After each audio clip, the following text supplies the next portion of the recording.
सद्गुरुदेव की जय। संसारी से प्रीतरी सरे ना एको काम, द्विधा से दोनों गए माया मिले न राम। कबीर साहब जी कहते हैं सांसारिकता से प्रेम संबंध कर लेने से एक भी शुभ कार्य नहीं होता। इससे तो दुविधा में पड़कर दोनों ओर से खाली हाथ ही रह जाएंगे। तुम्हें न तो भौतिक धन संपत्ति मिलेगी और न ही तुम्हारा आध्यात्मिक विकास होगा। प्रत्येक जीव के मन में माया के अंकुर होते ही हैं। संसार के सभी जीव प्रायः विषय भोगों में प्रवीण तथा स्वार्थी हैं।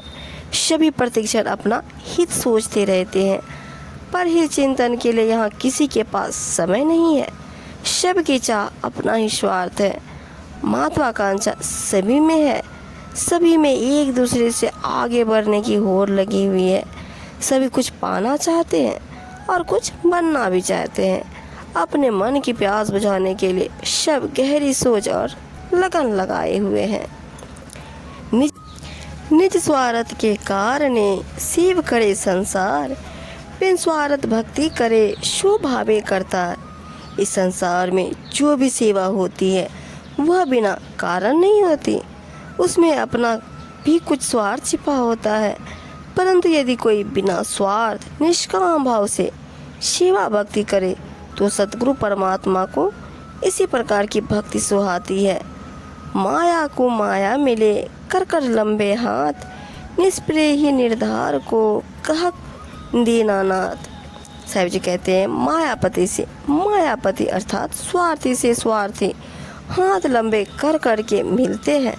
परंतु जो निष्कामी तथा परमार्थी आधारहीन पुरुष है उन्हें चाहने वाला दीन व विनम्र जनों का सतगुरु स्वामी यानी कि परमात्मा ही है। स्वार्थ को स्वार्थ मिले परि परि लुम्बा भूम, निष्प्रेय ही निर्धार को कोई न राखे झुम। अपने स्वार्थ को लेकर जब स्वार्थी लोग एक दूसरे से मिलते हैं तो वे आवश्यकता से अधिक प्रशंसा करते हैं। उनका मिलन खुशी से जमकर होता है। परंतु जो निष्कामी आधारहीन सज्जन पुरुष है उनका संसार के स्वार्थी लोग वचन से भी सम्मान नहीं करते।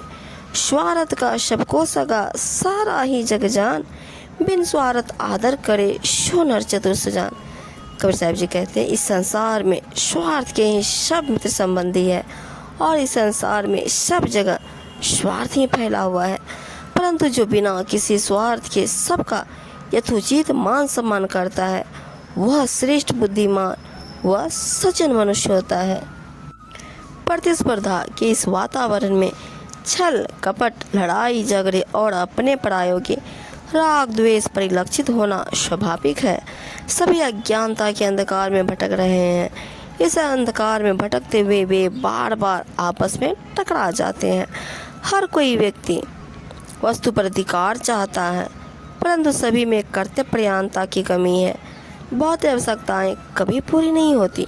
प्रत्येक देह को हवा पानी गर्मी मिट्टी और आकाश तो चाहिए ही, अन्न भी चाहिए। आवश्यकता से अधिक मिलने पर भी शरीर संतुष्ट नहीं होता, वह शिथिल हो जाता है, नष्ट हो जाता है, परंतु कभी संतुष्ट नहीं होता है। कबीर साहब जी अपनी साखी के माध्यम से स्वार्थी संसार से विरक्ति का मार्ग भगवान से भक्त की अनोखी मांगे उसके स्वार्थ तक ही सीमित है। लोगों में स्वार्थपरता इतनी अधिक है कि सर्व समानता का भाव सर्व कल्याणकारी मनन तथा निष्काम ध्यान भजन कहीं भी नहीं दिखाई देता।